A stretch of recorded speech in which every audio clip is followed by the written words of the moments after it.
आदाब। News update eight 4 PM में आप सभी का इस्तकबाल है। मैं हूं जिलानी। पहले अहम खबर से शुरुआत। आपको बता दें कि जिला रामबन में रामसुबा निहाल सेक्टर इलाके में भारी ट्रैफिक जाम लगा हुआ है। जम्मू श्रीनगर नेशनल हाईवे पर इस सूरत हाल से मुसाफिर मुश्किल में पड़ गए हैं। पब्लिक ट्रांसपोर्ट के ड्राइवर और सयाहों को यहां मुश्किलें झेलनी पड़ रही है।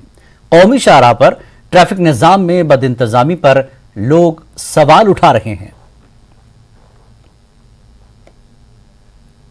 तो जिला रामबन है जहां पर रामसुबा निहाल सेक्टर इलाके में आपको बता दें, तस्वीरों में आप देख सकते हैं कि ट्रैफिक जाम लगा हुआ है और जम्मू श्रीनगर जो नेशनल हाईवे है उस पर सूरत हाल से मुसाफिर तो परेशान हैं ही, साथ में पब्लिक ट्रांसपोर्ट के ड्राइवर और सयाहों को यहां पर सबसे ज्यादा मुश्किलें झेलनी पड़ रही है। वजह यही है कि कौमी शाहराह पर ट्रैफिक निजाम में बदइंतजामी पर लोग सवाल उठा रहे हैं। इस वक्त हमारे साथ हमारे नुमाइंदे बिलाल वाली जुड़ चुके हैं। बिलाल, लगातार नेशनल हाईवे पर इस तरह की सूरत हाल बनी हुई है। कल खुला तकरीबन 24 घंटे बाद, आज फिर ट्रैफिक जैम। क्यों है ये मसाइल और क्या कुछ हो रहा है वहां?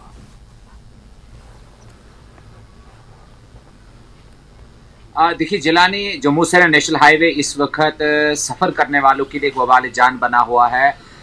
यहाँ पर जम्मू से नेशनल हाईवे पर बहुत सारे एस्पेक्ट्स हैं जिसकी वजह से ट्रैफिक जैम के लगने का सिलसिला जो है वो न रुकने का सिलसिला जो है वो जारी है।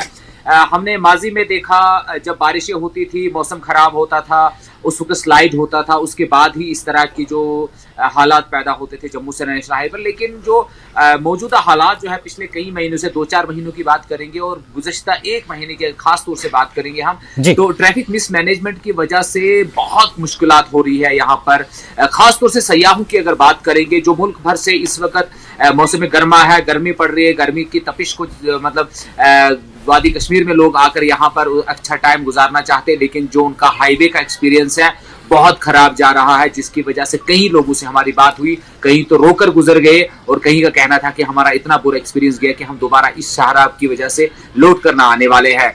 वजूहात की अगर हम पस मंजर देखेंगे तो यहाँ पर 4 लेन प्रोजेक्ट का काम जो है वो शादोमत से जारी है, जिसको लेकर हम माजी में भी रिपोर्ट्स कर चुके हैं, अभी भी कर रहे हैं और आने वाले दिनों में भी हम रिपोर्ट्स करेंगे किस तरह 4 लेन प्रोजेक्ट जो है इस वक्त गवर्नमेंट ऑफ इंडिया की एक प्रायोरिटीज में है कि जल्द से जल्द वो बन सके। लेकिन जब एग्जीक्यूशन का काम हो रहा है जिसमें ढलवास है और कैफेटेरिया मोड़ है, रामसू मगर कोट का एरिया और शेरवी भी है, वहां सिंगल वे स्ट्रेचेस है, जिसकी वजह से गाड़ियां जो भारी HMVs चलती है, उसके बाद लाइट मोटर व्हीकल चलती है, 2 गाड़ियां एट ए टाइम वहां से गुजर नहीं पाती है और खास तौर से वो वजह रहती है। उसके बाद जो ही गाड़ियों का ब्रेक लग जाता है उसके बाद ओवरटेक होता है, ओवरटेक के बाद ही ट्रैफिक की सूरत हाल ये पैदा हो जाती है।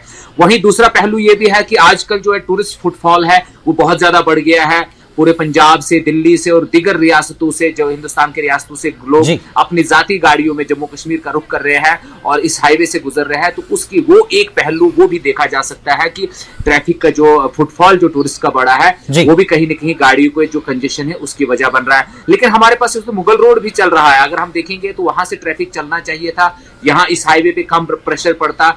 डिफेंस के एतबार से भी, स्ट्रेटेजिक एतबार से भी ये हाईवे जो है बहुत अहमियत का हामिल है, सिक्योरिटी फोर्सेस की गाड़ियां भी चलती है इसी शाहराह पर, तो बहुत सारे एस्पेक्ट्स है। लेकिन ये देखना जो है ये ट्रैफिक पुलिस की जिम्मेदारी है, डिस्ट्रिक्ट एडमिनिस्ट्रेशन की जिम्मेदारी, खासतौर से जम्मू कश्मीर इंतजामिया की जिम्मेदारी है कि वो हैसल फ्री ट्रैफिक जो है वो उसको पॉसिबल बनाए जम्मू से नेशनल हाईवे पर, ताकि कोई जो पब्लिक ट्रांसपोर्ट से वाबस्ता लोग हो, लोकल लोग हो, एम्बुलेंसेज हो, सयाह हो, कोई भी जो सफर करना चाहते हैं इस तरह की उनको बुरे हाल से गुजरना ना पड़े। मौसम गर्मा है, गर्मियां होती है, बच्चे जो है बिलक बिलक के हमने बच्चे रोते हुए देखे जिन्हें वक्त पे बिस्किट और दूध नहीं मिल पाया। वही बुजुर्ग हमसे उनसे बात हुई, उनको पीने का पानी नहीं मिला और कहीं एम्बुलेंसेज ऐसी थी जिनमें मरीज जो है वो वक्त पे जो है अस्पतालों में नहीं पहुंच पाते और कहीं मरतबा ऐसा भी हुआ है कि वो लोग जो है वो दम तोड़ बैठे हैं अस्पताल से पहले। और ऐसी रिपोर्ट्स भी हमने माजी में की है कि जो हामिला ख्वातीन ने बच्चों को जो है ट्रैफिक जैम में एम्बुलेंस में ही जन्म दे दिया है। तो ये तमाम तरह सूरत हाल है, पिछले 5-6 साल से लगातार हम रिपोर्टिंग कर रहे हैं,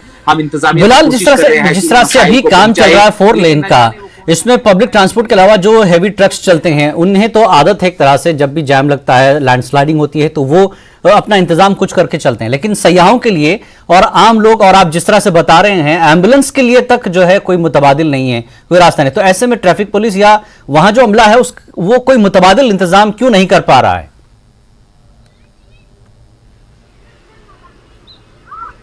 देखिए जिलानी यहाँ पर मुतबादिल इंतजाम करने का कोई सवाल ही नहीं पैदा होता, क्योंकि हाईवे जो है पहाड़ों को काट कर बनाया गया है जो माजी में। इसके अलावा कोई बैकअप हमारे पास नहीं है कि इस रास्ते को काट के हम दूसरा रास्ता जोड़ सके। जैसे जम्मू या वादी कश्मीर में, मुल्क के दीगर हिस्सों में होता है कि एक जगह पे स्लाइड आ गया या कुछ जैम सूरत हाल पैदा होगी तो हम बाईपास करके निकलते हैं। यहाँ वो वाला स्कोप नहीं है। अगर आप फंसे हैं तो आपको वहीं फंसे रहना है, चाहे वो 1 घंटा हो या 10 घंटे हो, आपको उसी जगह पे उसी मुश्किल हालात में फंसा रहना पड़ेगा।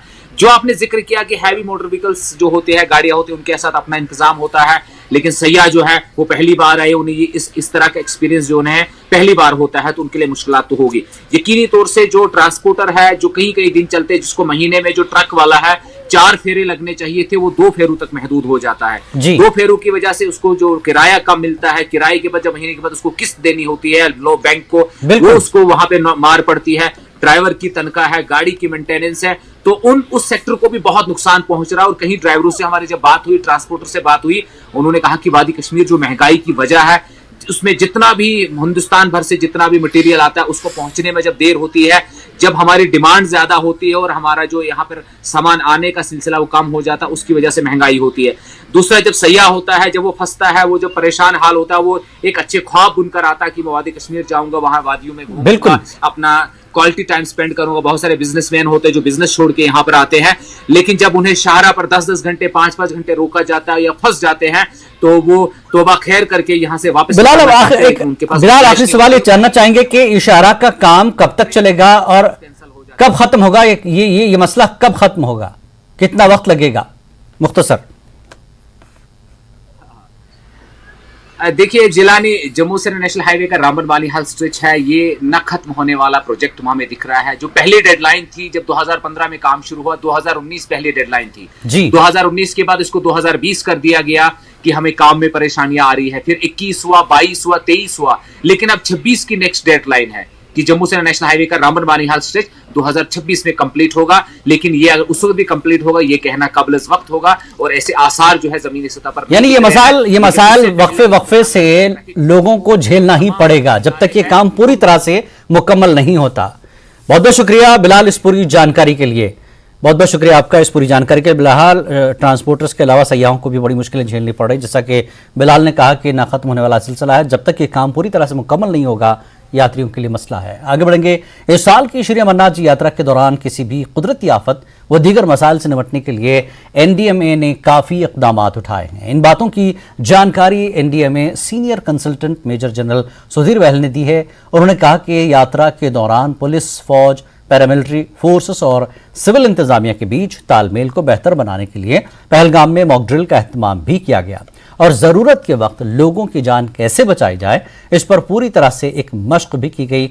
मेजर जनरल बहल ने मजीद कहा कि अमरनाथ गुफा में शाम की आरती पहले ही की जाएगी, जबकि फ्लैश फ्लड के खतरे वाले इलाकों में किसी भी यात्री या दीगर लोगों को रुकने की इजाजत। तो मुझे खुशी है कि सब डिपार्टमेंट्स ने, खासकर इंडियन आर्मी और इंडियन एयरफोर्स ने भी बड़े उत्साह से इस मॉक ड्रिल में हिस्सा लिया। जो भी इलाके हैं जहां पर क्लाउड बर्स्ट से अगर फ्लैश फ्लड आता है तो उन इलाकों को हमने मार्क कर दिया है। इन इलाकों में कोई तंबू, कोई ऐसी फैसिलिटी ना बनाई जाए। दूसरी एक बड़ी चीज ये हुई है कि आईएमडी ने एक डॉपलर रेडार है वो बनिहाल में लगा दिया है, तो उससे जो होली केव है उसके पीछे के इलाके में अगर बारिश या कोई क्लाउड बर्स्ट होता है तो उसकी भी अब हम अर्ली वार्निंग मिल जाएगी। सालाना अमरनाथ यात्रा 1 जुलाई से शुरू होने जा रही है और इंतजामिया जम्मू की यात्री निवास भवन में तमाम इंतजामात को हतमी शक्ल दे रही है।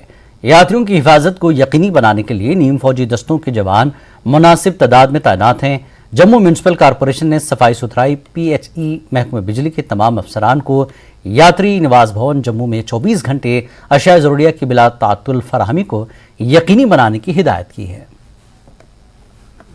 1 जुलाई से अमरनाथ यात्रा की शुरुआत होनी है और उससे पहले यात्री निवास भवन जम्मू में जो है, और चाहे वो जो अंदर के इलाके हैं वहां पे तमाम जगह पे सीआरपीएफ की डिप्लॉयमेंट की गई है, सीएसएफ जवानों की डिप्लॉयमेंट की गई है और पुलिस के जवान भी यहां पे डिप्लॉयड हैं। कोशिश यही है कि जब ये यात्रा के लिए 30 जून को यहां पे श्रद्धालु पहुंच जाएंगे तो उनको किसी भी तरह की असुविधा ना हो, और चाहे वो पानी की व्यवस्था हो, चाहे वो बिजली की व्यवस्था हो, हो, चाहे वो सैनिटेशन की व्यवस्था हो, सबसे अहम सिक्योरिटी की व्यवस्था, उसको चाक चौबंद यहाँ पे किया गया है। आप अगर मैं आपको विजय को बोलूंगा कि वो दिखाएंगे तो यहाँ पे जो सैनिटेशन के लिए एक टीम जो है जीएमसी की तरफ से वो यहाँ पे आई है और कोशिश यही है कि तमाम इलाके को जो है वो सैनिटेशन सफाई जो है वो अच्छी हो, ताकि जब यात्री यहाँ पे आए तो एक अच्छा मैसेज यहाँ से उनको मिले। और जम्मू के लोग जो हैं दिल से चाहते हैं कि ये यात्रा जो है वो बहुत अच्छी हो,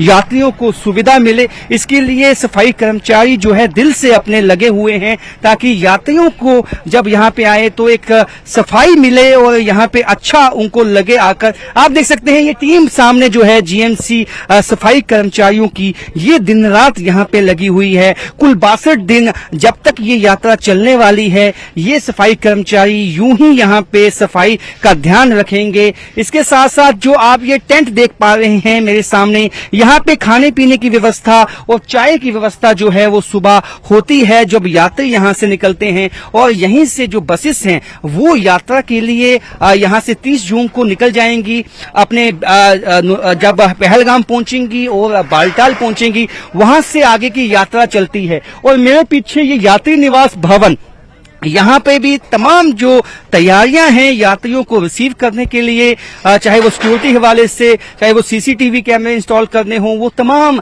जो है मुकम्मल हो चुकी हैं। और जो उनको एक अंतिम टच है वो दिए जाने की कोशिश है। और मेडिकल कैंप जो है पैरामिलिट्री फोर्सेस की तरफ से वो भी लगाए गए हैं। यहाँ पे तमाम जो है तैयारियां जो है वो मुकम्मल कर ली गई हैं।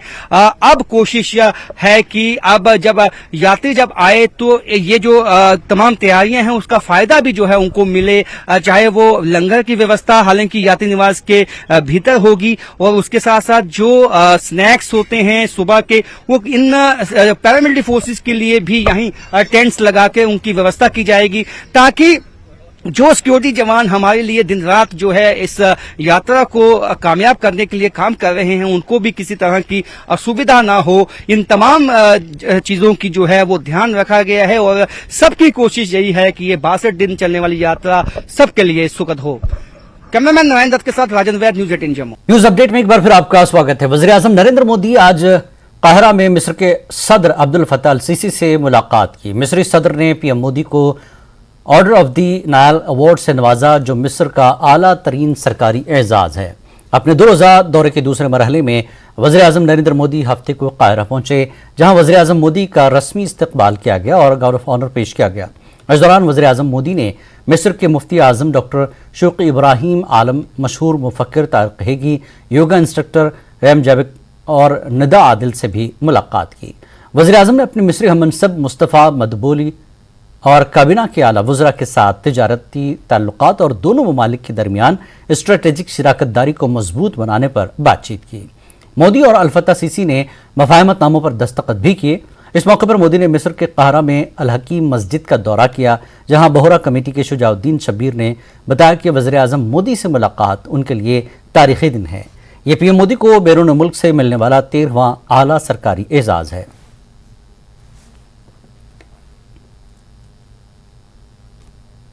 आलमी यौम इंसदाद मुनशियात के मौके पर दारुल उलूम महमूदिया मेंढड़ में नशा हटाओ इंसानियत बचाओ के उन्वान से एक प्रोग्राम मुनक्किद किया गया, जिसमें नशे की बुराइयों पर तलबा ने प्रोग्राम पेश किया। वाज़ेह है कि मेंढड़ में नौजवानों में काफ़ी तेज़ी से मुनशियात की लानत फैल रही है। प्रोग्राम में उलमा इकराम और तलबा ने मुनशियात की लत और इसके नुकसानात पर बात की।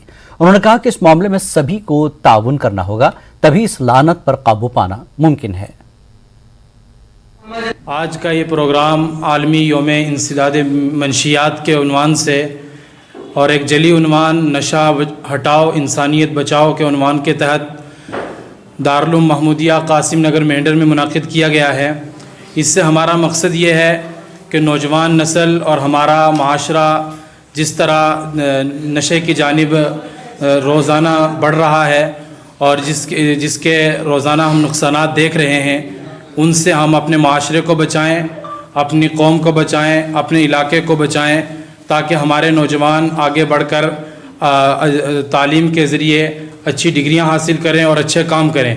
दारुल उलूम महमूदिया एजुकेशन के साथ साथ माशी इक़दामात प्ले करने में भी अहम रोल अदा करता है। आज दारुल महमूदिया मेंढर के अंदर एक अहम प्रोग्राम जो है आलमी मनशियात, यानी जिस तरह ड्रग्स का जो रेशो है पूरी दुनिया के अंदर फैल रहा है और पूरी दुनिया इस वक्त इस रेशो की वजह से जूझ रही है, तो दारुल महमूदिया की एक कोशिश है जिसकी वजह से आज यहाँ प्रोग्राम मुनक़िद किया गया कि यहाँ नशा हटाओ इंसानियत बचाओ। इसके तहत एक अहम प्रोग्राम है जिसकी कोशिशें जारी हैं। आपके ज़रिए तमाम बरादरान वतन से ये अपील करता हूँ कि इस वक्त का हम सब के सामने सबसे बड़ा जो चैलेंज है, जो सबसे बड़ी जंग हमें लड़नी है सबको मिल करके, हर मजहब के जिम्मेदार को, हर सियासी कायद को, हर समाजी जो है जिम्मेदार को, वो है नशा बचाओ प्रोग्राम कि नशे से किस तरह हमारा समाज पाक हो। गोया नशे से समाज पाक होगा तो तमाम तरक्कियात के दरवाजे इन पर खुलेंगे। मेंढर के इलाके तोतागली में गाड़ी हादसे का शिकार हो गई, जिसके नतीजे में 5 अफराद जख्मी हो गए। हादसे की खबर सुनते ही भारी तादाद में लोग और फौजी जवान मौके पर पहुंच गए और जख्मियों को गाड़ी से निकाला और फौरी तौर पर नजदीकी हेल्थ सेंटर मुंतकिल किया। वहां से तमाम जख्मियों को सब डिस्ट्रिक्ट अस्पताल सुरनकोट मुंतकिल किया गया। तमाम जख्मियों की हालत बेहतर है।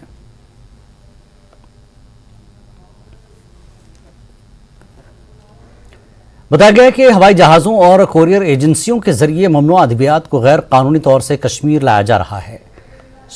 स्पास्मा, प्रोजियोन और टेपेंजोल जैसी दवाएं बड़ी मकदार में वादी लाई जा रही हैं। Deputy director drug control Nighat जमीन ने तफसीलात बताते हुए कहा कि अब तक एयरपोर्ट और कुछ कोरियर एजेंसियों पर 3 कामयाब छापे मारे गए हैं, जिसके नतीजे में भारी मकदार में ममनुआ अद्वियात बरामद हुई।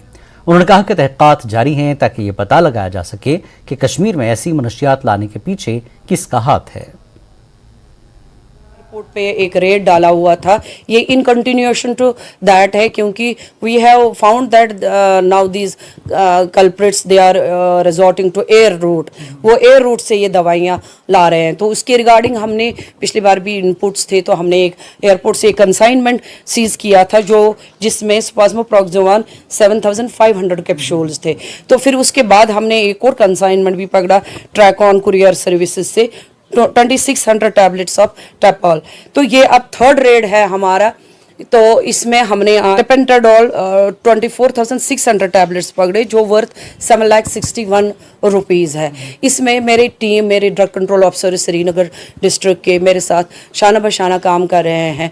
मेरे लेडी ऑफिसर्स है जो despite all odds, despite not having any facility available in the office, वो अपनी गाड़ियाँ अपने व्हीकल्स यूज़ करके अपना वक्त अपना रात दिन एक करके इसमें लगे हुए हैं और हम इसको इन्वेस्टिगेट कर रहे हैं, इसकी तह तक पहुंचने की कोशिश कर रहे हैं कि ये आया कहां से है, किसके लिए आया है, that is to be seen. दर्जा हरारत बढ़ने के नतीजे में बर्फ पिघल रही है। ऐसे में जंस्कार नदी और इससे मुल्हिका नाले में पानी की सतह काफी बढ़ चुकी है। ऐसी सूरत हाल के चलते किलीमा, निराग और रोड कई जगहों पर गाड़ियों की आमदरफ्त के लिए नाकाबिल इस्तेमाल बन चुकी है और गाड़ियां ले जाने वालों की जिंदगियां खतरे में पड़ सकती हैं। पुरखतर सड़क पर सफर से गुरेज करने की इंतजामिया ने हिदायत दी और हुक्म सानी तक सड़क पर ट्रैफिक रोक देने को कहा। मकामी लोगों का कहना है कि वो सड़क पर किसी भी नकलो हमल से कबल इंतजामिया से क्लियरेंस ले लें।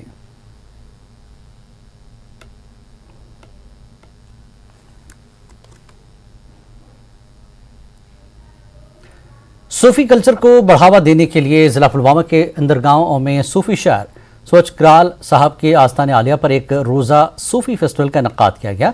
ये एक रोज़ा फेस्टिवल हयात नबी सूफिया मूवमेंट ने मुनक्किद किया था। इस कॉन्फ्रेंस का मकसद आम लोगों को सूफियात की औसाफ हसना बताना था। सोच कराल साहब का शुमार वादी कश्मीर के नामवर सूफी शायरों में होता है, लेकिन आस्थान आलिया की हालत खस्ता होने के सबब मकामी लोगों और कुछ रजाकार तंजीमों ने इसकी तामीर नौ शुरू कर दी है। उनका कहना है कि आस्थान आलिया की तामीर नौ के साथ साथ एक लाइब्रेरी भी कायम होनी चाहिए ताकि सूफी शायरों के कलाम को आम लोगों तक पहुंचाया जा सके। सूफ सुंद आस्थान जियारत अमुक कॉज कि यह सूफियत यह नबर नेर क्या अमुक दोयम मुदा तो मकसद सोन पर्पज अजुक योर ये प्रोग्राम कर वन कि कंस्ट्रक्शन तक मगर अत सत गोस ये लाइब्रेरीजन हुंद इंतजाम आसन ये जन सूफी किताबन किताब रोजन ताकि सन इन वाजन जनरेशन तम जानन यहुंद आसन क्या ओस, यम छ क्या, यहुंद पतिम काल क्या ओस और यहंद शायरी हुंद मुदा तो मकसद क्या छ। इनेकाद किया जिसका ताउन हयात नबी सूफिया मूवमेंट और हिडन ह्यूमन रिसर्च फाउंडेशन ने किया। तो ये इनेकाद किया गया यहाँ पे स्वच्छ कराल की जो श्राइन यहाँ पे है ये थोड़ा खस्ता हालत में थी, तो इसके लिए एक डोनेशन कैंपेन चलाया गया। तो लोगों से भी और गवर्नमेंट से भी यही अपील की गई ताकि जल्द अज जल्द इसकी कंस्ट्रक्शन मुकम्मल की जाए।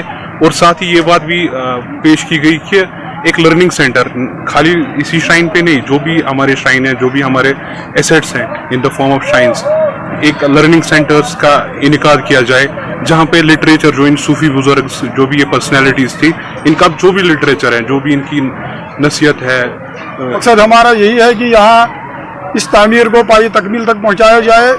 और इसके अलावा भी हमारे पास और भी कुछ ज़ियारतें हैं जो अभी जिनका तामीर पाई तकमील तक पहुँचाना अभी बाकी है, जिनमें से कुछ ज़ियारत इस तरह है, मुबिन साहब का है, काजिम गनई साहब का है, वली भट्ट अलमौरूफी गबी वली साहब का है और खलील अहमद खार मुरन।